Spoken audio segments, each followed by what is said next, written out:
E nós chegamos, e eu quero, companheiro da direção do Fórum de São Paulo, debitar parte da chegada da esquerda ao poder na América Latina pela existência dessa cosita chamada Fórum de São Paulo.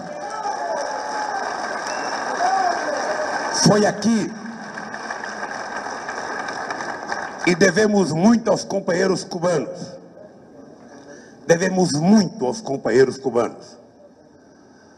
Porque, ao contrário do que muita gente conservadora pensa, os companheiros cubanos sempre nos ensinaram que o exercício da tolerância entre nós, a convivência pacífica na diversidade entre nós, a convivência entre os vários setores de esquerda era a única possibilidade que permitia que nós tivéssemos avanço aqui nesse continente. E isso aconteceu, e pode acontecer muito mais, porque agora nós temos a obrigação de não permitir que haja nenhum retrocesso nas conquistas que nós obtivemos até agora. Nenhum retrocesso. E para que isso aconteça, de nós continuarmos evoluindo, é preciso que a gente organize melhor o Fórum de São Paulo. É preciso que a gente dê mais organicidade ao Fórum de São Paulo. É preciso que a gente comece a produzir os nossos informes. É preciso que a gente comece a pensar uma nova forma de comunicação entre nós. Nós não podemos apenas ficar chorando o problema da mídia conservadora em cada país. Ela é conservadora no Brasil, ela é conservadora na Venezuela, ela é conservadora na Colômbia, ela é conservadora na Argentina, ela é conservadora no Uruguai, é conservadora em El Salvador. E nós não podemos ficar apenas reclamando que os nossos adversários utilizam a mídia contra nós. Eu disse outro dia, agora com a internet, do jeito que funciona, nós temos pela primeira vez a chance de criar instrumento de comunicação entre nós e não ficar devendo favor a ninguém em lugar nenhum do mundo. Nós sabemos hoje, e esses movimentos que aconteceram na chamada Primavera Árabe, o que aconteceu na Primavera Árabe, o que aconteceu aqui no Brasil, é uma demonstração de que nós precisamos parar de reclamar e fazer o que está no nosso alcance para que a gente possa ter a nossa própria mídia, a nossa própria informação. Ou seja, eu estou aqui com o jornalzinho, que eu não vou nem mostrar o exemplo, nós não nos comunicaremos mais assim. Não é possível a gente imaginar que um jornal, sabe, de 10, 15 ou 20 mil exemplares, vai permitir que a gente consiga falar o que a gente pensa para milhões de pessoas através de um material escrito. Ou através de um canal de televisão que nós não temos. Mas através da internet a gente pode chegar a milhões de pessoas sentado num sofá na sua casa, se a gente assumir a responsabilidade, se a gente, enquanto partido do Fórum, assumirmos a responsabilidade de discutirmos isso a sério, arrumarmos dinheiro e fazer as coisas acontecerem. Essa é a primeira coisa que eu queria dizer para vocês. Nós precisamos criar um nosso instrumento de comunicação. E nós poderemos fazê-lo. O que está acontecendo no mundo permite a gente acreditar que nós precisamos ser mais criativos. E mais uma coisa que nós aprendemos. Nós não podemos mais continuar funcionando da forma de organização tradicional que nós tínhamos. Esses movimentos que aconteceram aqui no Brasil pegaram de surpresa todos os partidos de esquerda, pegaram de surpresa todos os partidos de direita, pegaram de surpresa todo o movimento sindical e todo o movimento social.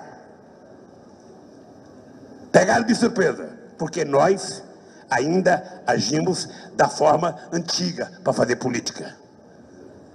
Nós ainda, o movimento sindical, com os recursos que tem, Ou seja, na verdade, nem sequer ter uma comunicação pela internet que represente 0,5% do potencial que eles podem fazer.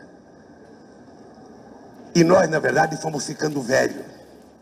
E ficamos nos perguntando, cadê a juventude nos nossos partidos? Como é que eles estão participando? Como é que nós estamos nos comunicando com eles? Qual é a mensagem que nós estamos passando para eles? Qual é a mensagem de esperança que nós passamos? Então eu penso, companheiros e companheiras, que essa é uma outra lição que o Fórum de São Paulo pode fazer com que aconteça na nossa querida América Latina. E a terceira coisa é a gente entender que nós evoluímos muito, mas do ponto de vista da integração, nós ainda precisamos avançar 50 ou 100 vezes mais do que nós avançamos. Os nossos dirigentes partidários, primeiro, precisam saber que nós precisamos trocar mais informações, trocar mais experiências.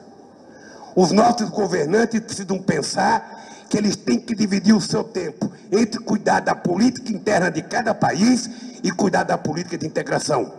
Porque política de integração a gente não faz por telefone, a gente faz visitando os países, conversando com os presidentes, fazendo acordos com os presidentes e discutindo o que nós entendemos por integração. O que é integração na nossa cabeça? É acordo comercial? Integração, aonde é que está o movimento social na questão da integração? Onde é que está o entrosamento do nosso cientista na questão da integração? Onde é que está a integração da nossa juventude? Onde é que está a integração do chamado movimento sindical? Onde é que está a integração dos congressos de cada partido? Aqui você vai ser presidente de Salvador.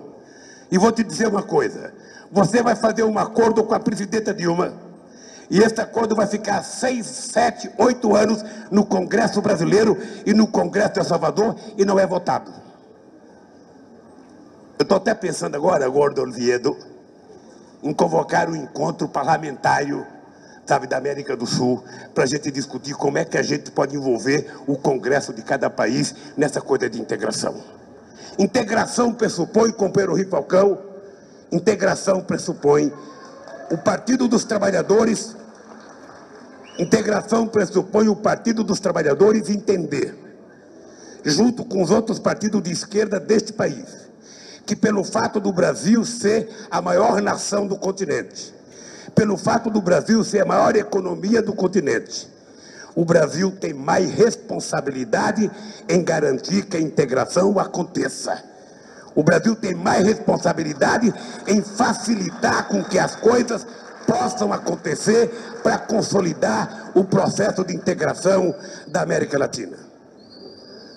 Se o Brasil, através dos seus partidos e através do governo, não assumir a responsabilidade, tudo será mais difícil.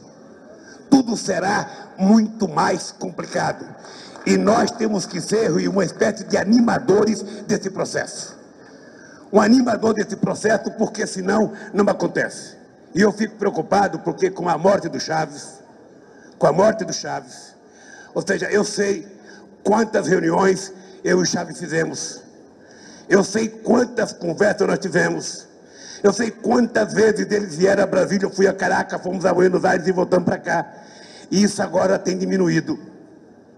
E o Chaves vai fazer muita falta. E eu espero que o Maduro cumpra exatamente o papel que o Chaves ia fazendo para a integração da nossa querida América do Sul. Nós estamos vendo que os Estados Unidos não brincam em serviço. Nós estamos vendo que essa aliança do Pacífico, além de interesses comerciais, que a gente não tem que reclamar, porque cada país quer comprar mais ou quer vender mais, nós temos que levar em conta que essa aliança do Pacífico, ela tem por detrás o interesse geopolítico de enfraquecer a aliança da América do Sul e enfraquecer a CELAC.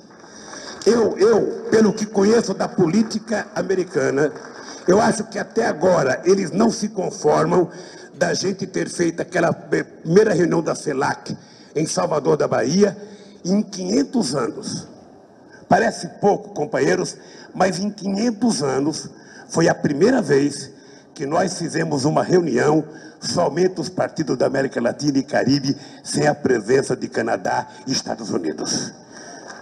Então, isso não é pouca coisa.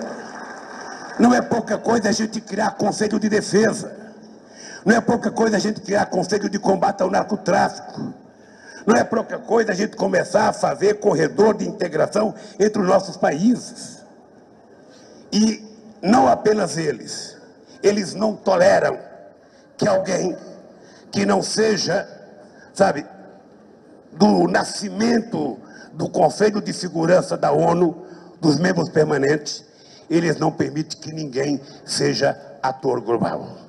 Vocês viram que quando eu me dispus a ir ao Irã, conversar com a Ahmadinejad e trazer para eles um documento que eles não conseguiram da Ahmadinejad, eles, ao invés de aceitar, eles preferiram punir o Ahmadinejad para dizer para mim, alto e bom som, ô Lula, não se meta, que esse jogo é jogo de gente grande.